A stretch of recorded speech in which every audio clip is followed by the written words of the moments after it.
Les ennemis du peuple sont également à l'extérieur, hors de nos frontières. Ils s'appuient sur des apatrides qui sont ici, parmi nous, à tous les échelons. Chez les civils, comme chez les militaires. Chez les hommes, comme chez les femmes. Chez les jeunes, comme chez les vieux. En ville comme en campagne. Ils sont là, les ennemis du peuple. Ils sont là, les ennemis extérieurs. C'est le néocolonialisme, c'est l'impérialisme. Alors, s'appuyant donc sur ces apatrides, ceux qui ont renié la patrie, ceux qui ont renié la Haute-Volta, en fait, ceux qui ont renié le peuple du Haute-Volta, l'ennemi extérieur développe une série d'attaques. Des attaques en deux phases. La phase non violente et la phase violente. Nous sommes actuellement dans la phase non violente.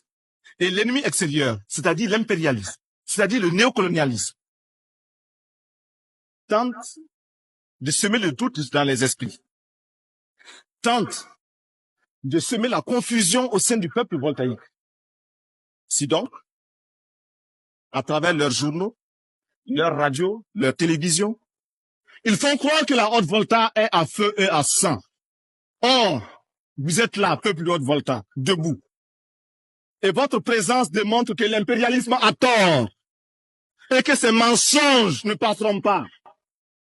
Vous êtes présent, vous êtes debout. Et c'est lui qui tremble aujourd'hui. Un journaliste étranger, dans un pays lointain, assis dans son bureau climatisé, dans son fauteuil roulant, a osé dire qu'actuellement, le CSP connaît un échec dans cette tournée d'information. Est-ce que c'est un échec? Vous êtes là, répondez-moi. Est-ce que c'est un échec? Je souhaiterais que l'impérialisme soit là, qu'il vous entende dire non. Répétez, est-ce que c'est un échec? Voyez-vous, l'impérialisme a tort. Mais l'impérialisme est un mauvais élève. C'est un mauvais élève.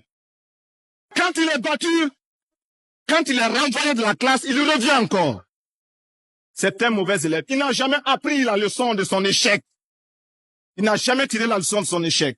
Il est là-bas en Afrique du Sud, en train d'étaler, en train d'égorger les Africains. Simplement parce que ces Africains pensent à la liberté, comme vous, aujourd'hui.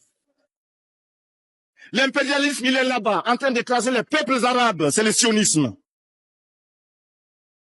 L'impérialisme est partout. Et à travers sa culture, qu'il répand, à travers ses fausses informations, il nous amène à penser comme lui. Il nous amène à nous soumettre à lui, à le suivre dans toutes ses manœuvres. De grâce, il faut que nous barrions la route à cet impérialisme.